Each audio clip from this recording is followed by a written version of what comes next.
Hello everyone! Good afternoon! Welcome back again to my simple cooking. So, ngayon guys, we are going to cook beef soup. Ito na po guys, yung beef natin. So, na-slice na siya, tapos na-wash na siya. Napakuluan ko na rin ng tubig. So, ready to saute our beef. So, our pot is hot. I put already cooking oil. First, we're going to put our gusto kong ilagay muna itong ginger. So, I used a lot of ginger in here. And also, onion. Yung onion kasi guys, so, slightly brown na yung ano natin guys, yung ginger natin. So, now we're going to add our garlic. Add ko na lang yung garlic. Lagay na natin. So, we're gonna put the garlic.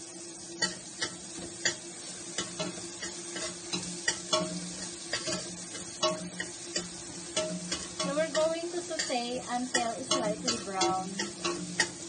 Mamaya na yung onion. So, we use a lot of onion in here. Kasi mas masarap siya. So, the more you put onion is, the more bitter. And, tastes so good yung ano ninyo guys.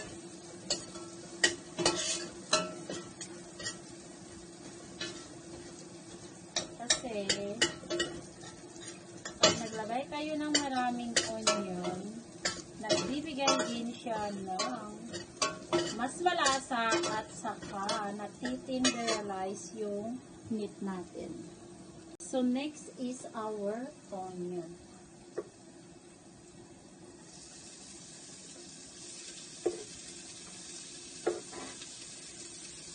Ilalagay natin lahat.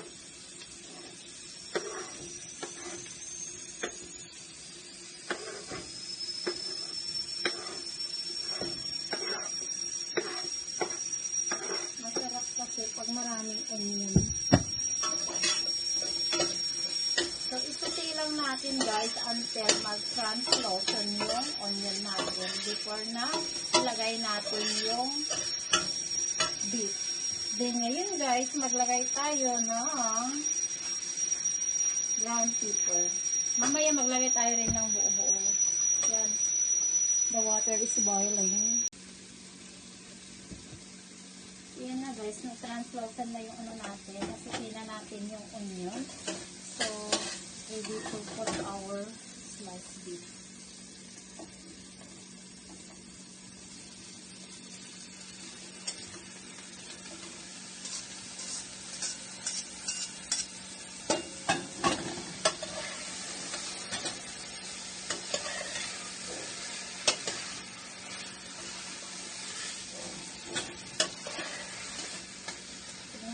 Ginagamit ko na lang para makita nyo kasi yung camera natin is iba yung ginamit natin.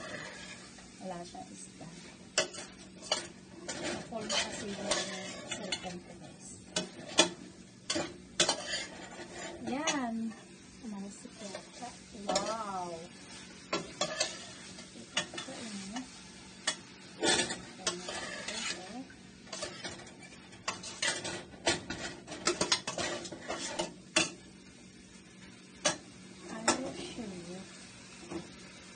To remove it.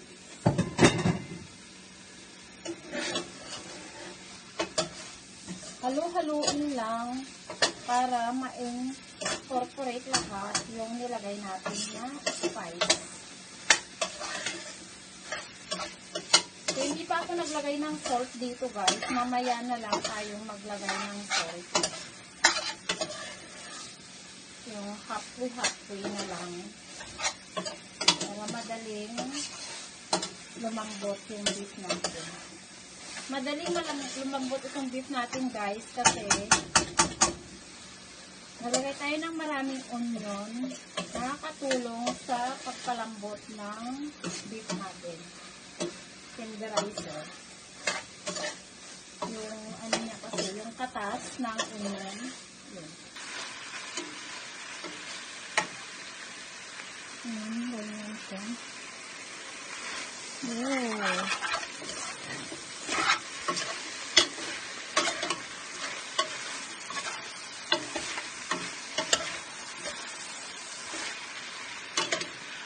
Tapos mamaya, lagyan natin ng tubig.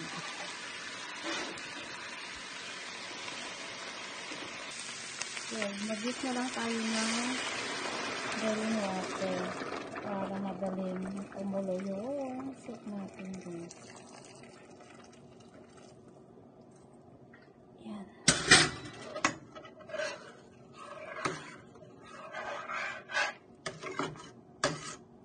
As I said, wala pa akong nilagay na ano guys, asin. Asin lang guys ang lalagay ko dito.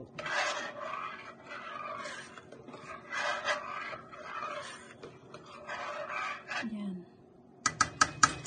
So dagdagan pa natin ng, so we're gonna add more water until dito guys. So may ano niya. Para pag mag-reduce yung water, so means maluluto na siya. So, okay guys. Yan, tignan na natin yung soup. Oh my God. Yan na yung soup natin.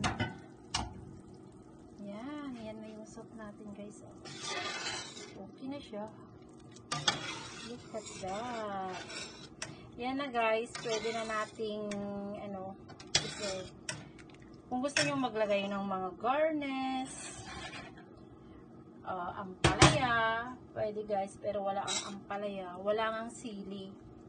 Kaya, hindi na ako naglagay ng sili. Ayan na guys. Oh, look at that. So yummy. So, maglagay tayo dito sa bowl. Ayan. Tamang-tama lang. Parang gagawin natin na beef soup natin ito guys. Pwede natin kunin yung laman tapos igisa natin sa vegetables. Ayan. Ayan guys. Yan. So, lagyan na lang natin ng garnish. Naugas na to guys. Yan. Yung biscuit natin. Yan guys. Tapos, of course, mayroon tayong lemon dito na ilalagay natin dito yung lemon natin guys. Pero guys, wala akong yung ano natin. So, this is our soup for today. Yan na guys, yung soup natin. Hello guys, yan na po yung soup natin. Simpleng soup. Yan. Thank you for watching. And I hope you like it. Bye now.